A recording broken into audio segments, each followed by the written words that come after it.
கெடா மாநில மஇகா பாரிஸ்தானில் இருந்து வெளியேற வேண்டும் என்று விடுத்திருக்கும் முடிவு வரவேற்கும் வகையில் இருந்தாலும், மஇகாவுக்கு கெடா மாநில அரசாங்கத்தில் பொறுப்புகள் வழங்குவது குறித்து தாம் யோசிக்கவே இல்லை என்று கெடா மந்திரி பெசாரும் பரிகாத்தான் தேர்தல் குழு தலைவருமான டத்துஸ்ரீ முகமது சனூசி முகமது நோர் தெரிவித்துள்ளார். கெடாவில் மஇகாவும் பாரிசானும் சண்டையிட்டதும் பிரிந்ததும் தமக்கு தெரியாது என்று அவர் குறிப்பிட்டுள்ளார். தாம் யாருடனும் சண்டையை விரும்புவதில்லை என்றும் அவர் சுட்டிக்காட்டினார்.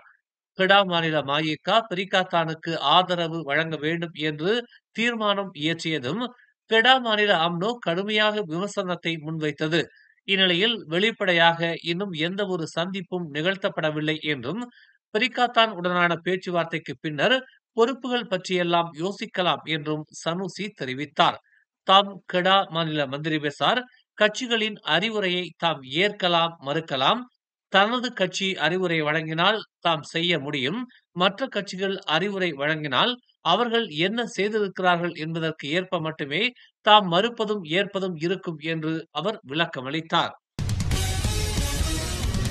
நாடாளுமன்ற வாசலில் மக்கள் ஒன்று கூடக்கூடாது என எந்த ஒரு சட்டமும் கட்டுப்பாடும் இல்லை என்று அரசாங்க செய்தி தொடர்பாளர் டத்தோ ஃபாமி ஃபாட்சில் விளக்கமளித்துள்ளார். மக்கள் போராட்டம் நடத்த எல்லா உரிமையும் உள்ளது.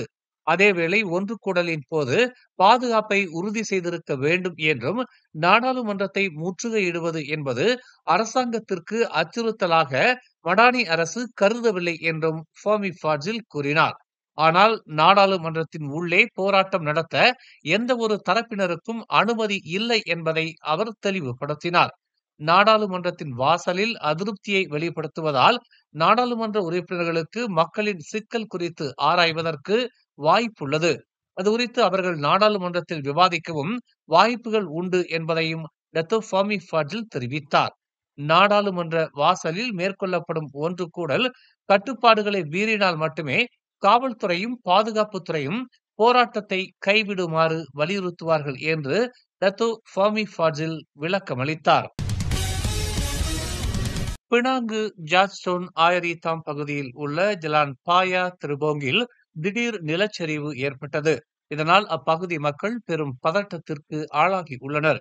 அக்குடியிருப்பு பகுதிக்கு அருகில் 10 மீட்டர் வரை இந்நிலச்சரிவு நிகழ்ந்திருப்பது கண்டறியப்பட்டது.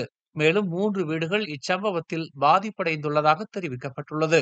தகவல் கிடைத்தவுடன் தீயணைப்பு வீரர்கள் சம்பவ இடத்திற்கு விரைந்ததாக பாயா திருபோங் தீயணைப்பு மற்றும் மீட்பு நிலையத்தின் செயல்பாட்டு தளபதி முகமது சயா ஃபிசானி முகமது ரோஸ்லி தெரிவித்தார்.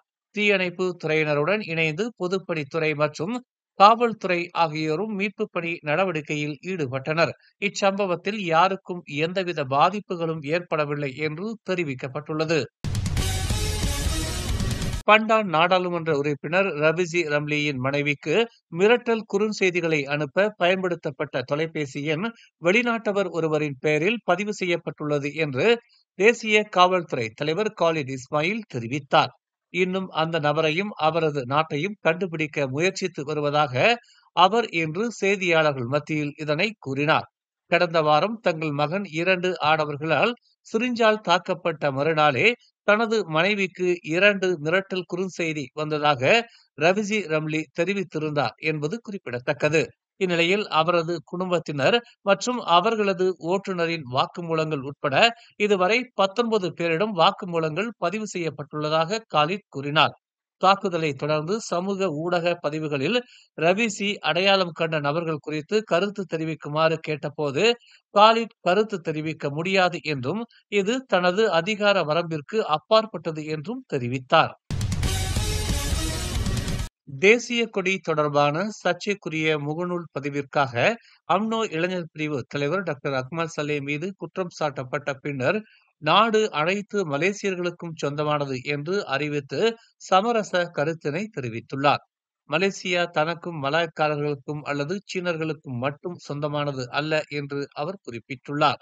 ஒரே மலேசிய மக்களாக இந்த நாடு நம் எல்லோருக்குமானது என்று அவர் மஜிஸ்ட்ரேட் நீதிமன்றத்திற்கு வெளியே செய்தியாளர்களிடம் இதனை தெரிவித்தார். நீதிமன்ற குற்றச்சாட்டால் தான் பயப்படப் போவதில்லை என்றும், இது தன்னை மௌனமாக்குவதற்காகவே என்றும் அவர் கூறினார்.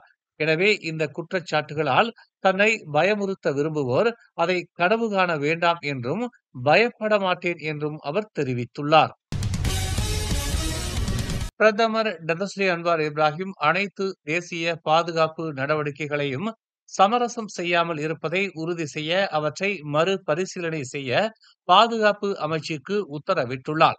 மலேசிய லஞ்ச ஊழல் தடுப்பு ஆணையம், மலேசிய பாதுகாப்பு புலனாய்வு அமைப்பைச் சேர்ந்தவர்கள் உட்பட 5 மூத்த ஆயுதப்படை அதிகாரிகள் கைது செய்யப்பட்டுள்ளதை அடுத்து பிரதமர் இந்த உத்தரவை பிறப்பித்துள்ளார்.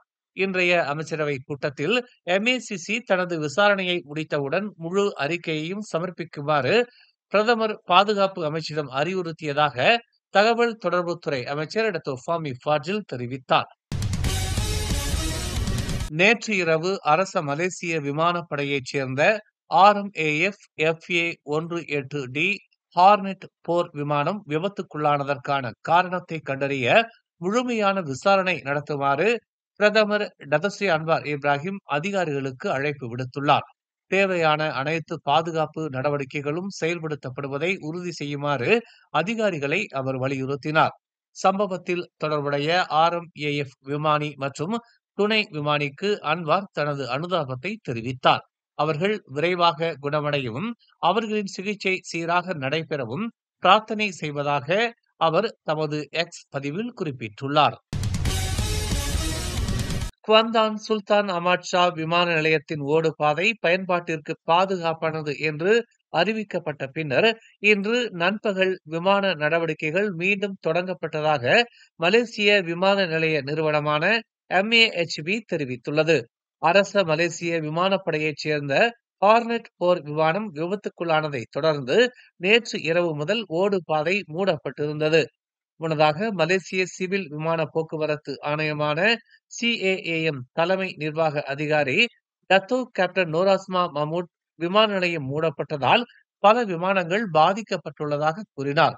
காலை 10:15 மற்றும் 10:55 மணிக்கு திட்டமிடப்பட்டிருந்த மலேசியா ஏர்லைன்ஸ் விமானங்களான MH1268 மற்றும் MH1269 ஆகிய விமானங்களும் காலை 11:25 மற்றும் மதியம் 12 மணிக்கு திட்டமிடப்பட்டிருந்த ஸ்கூட் ஏர்லைன்ஸ் விமானங்களான TR-470 மற்றும் TR-471 ஆகிய விமானங்களும் இதில் அடங்கும் என்று அவர் தெரிவித்தார்.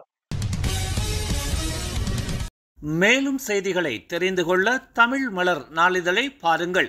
உடனுக்குடன் செய்திகளை தெரிந்து கொள்ள தமிழ் மலர் இணையதளம், தமிழ் மலர் செயலி மற்றும் மலர் டிவி யூடியூப் சேனலை வலம் வாருங்கள். எங்களோடு இணைந்திருக்க மலர் டிவியை பதிவு செய்து கொள்ளுங்கள். உறவுகள் மகிழ்ந்திட விருப்பம் மற்றும் பகிர்வு சேவையை சொடுக்கிடுங்கள்.